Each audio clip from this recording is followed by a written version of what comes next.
Sawadee-ka! Welcome to Hot Thai Kitchen, and boy is it hot today. The weather in Vancouver has been like this for a couple weeks now, and so I thought what a great time to do some grilling and barbecuing. So I am making barbecue chicken today, or Gai Yang. Gai is chicken and Yang is to grill. Now this is actually a new and improved recipe of another recipe that I've already done before, and trust me, it is improved so good. But first, gotta get the marinade going, so we're gonna move inside. And oh, if you're wondering about the umbrella, you've been to Thailand, you know that when the sun comes out, the umbrellas also come out. We don't like to tan, so you know, this is my friend in the summer. So this marinade is great on chicken, but it's also really good on pork or steak as well. We're gonna start out with peppercorns, white peppercorns, some toasted coriander seeds. And I actually got the idea of using coriander seeds from a barbecue chicken at a town in Thailand that's famous for grilled chicken called Vichianburi, and they're so famous for their barbecue chicken, and they always put coriander seeds in their marinade. You can definitely do this in a coffee grinder or even blend the whole marinade in a blender, but I like to do this old school. So once it's all very fine like that, we're gonna add lemongrass, and I'm only using the bottom half of the stalk. The concentrated flavor is in the bottom half. Garlic. Can't have a meat marinade without garlic. Get that into a paste. So you want to get it very fine so you don't get big chunks of garlic that's gonna burn on the grill. So this is great. I could mix the whole marinade in here, but I'm gonna transfer it into a bowl so you can see better.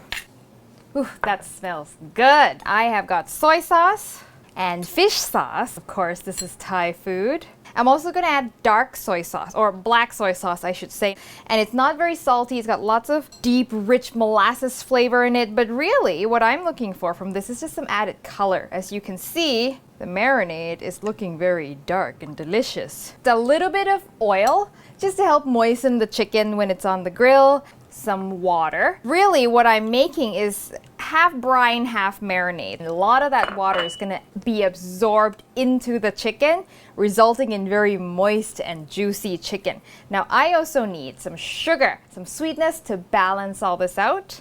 As simple as that, we've got our marinade. Now, let's tackle the chicken. So the most important thing about this chicken is that it is bone-in and skin-on. That's going to ensure that your chicken is moist and juicy with lots of flavor.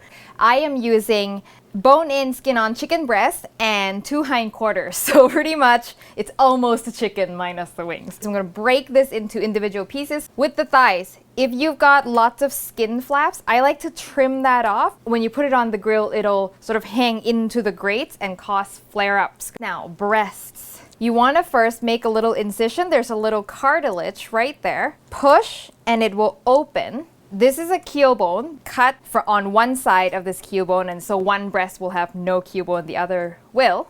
And that's okay. Now right here there's going to be a wishbone, which you could remove, but in this case I can just break it too. Alright, so now I've got 2 breasts that are bone-in and skin-on. Oh my god, these are huge.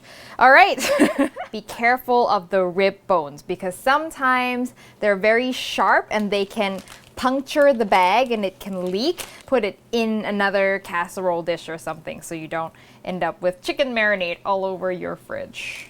There's something very satisfying about this part. Let this marinate for at least 2 hours. I usually just do it the day before.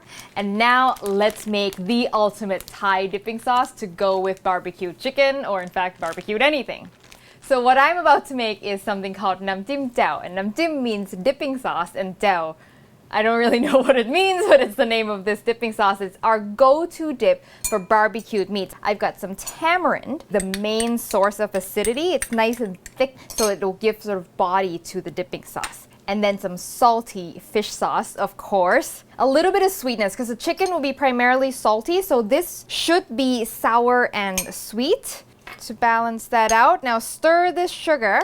And if it's not dissolving very well, you can quickly microwave this. Don't, bring it to a boil and evaporate everything. Just, a few seconds to warm it up. And to make it a little fresher, I like to add a little bit of lime juice. Not as much as tamarind because I do want the tamarind flavor to be the main flavor. Some spicy, of course, roasted chili flakes that I made myself, but you can really put whatever kinds of chili flakes you want. You can even put that chili garlic paste that comes in a jar with the green lid. You know the one I'm talking about. Now we need some fresh herbs. Green onions. Chop it finely so that it infuses its onion flavor into the dipping sauce. Some shallots. You don't need a lot because we do have the green onions there already.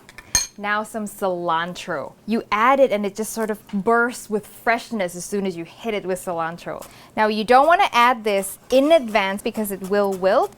Now the secret ingredient, well, not really secret, but a key ingredient is toasted rice powder. And toasted rice powder is used a lot in northeastern food, and this is a northeastern dip. So uncooked rice, I use sticky rice, but you can do this with jasmine rice. Toast it in a dry saute pan for a few minutes until it turns a beautiful golden color, and then I just grind it up in a mortar and pestle until it's quite fine. And then what I get is this wonderful magic powder that you can add to your salads, soups, dipping sauce, really a lot of different things you can use this for. To this dip, it's going to add a nuttiness to balance all that acid, and it also adds body to make it thick so that when you dip it into your chicken, it clings onto the chicken and it just transforms it.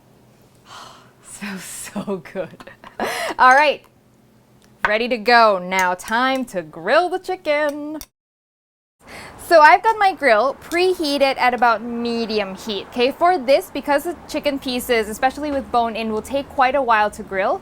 So you want to grill it on sort of medium low to low heat, depending on your grill, because it will take a good 20 to 30 minutes. If the heat's too high, it will burn on the outside. Okay, so I've oiled my grill. I'm going to put the chicken on what I know is not the hottest spot on the grill. So if you've got multiple heat settings, you can put the chicken on indirect heat. So I'm putting it skin side up. I'm gonna close that down, and now I'm going to lower my heat to almost to its lowest setting, and I've got my grill thermometer here. I'm gonna try to keep it at about 275, less than 300 for sure. When I grill chicken, I like to flip them many times. I find the cooking is a lot more even.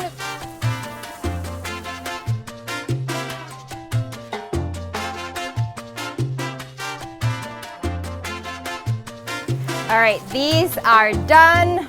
Boy, these are huge breasts. Mmm, smells so good. All right, let's go back inside because I am burning out here. I've got my chicken resting, I've got dipping sauce ready to go, and now all I need is some sticky rice. Now you can have the chicken on its own, obviously, but some sticky rice or regular rice will be great. So I steamed some earlier using this bamboo cone steamer. Now if you don't know anything about what this is and how you make sticky rice with it, I have another video that shows you. I'm just gonna toss this rice a little bit so it comes out properly, and thud. I know it's kind of cute. Ooh. I'm a thigh person, so I'm gonna go with thighs. Skin is nice and charred. A little dipping sauce on it.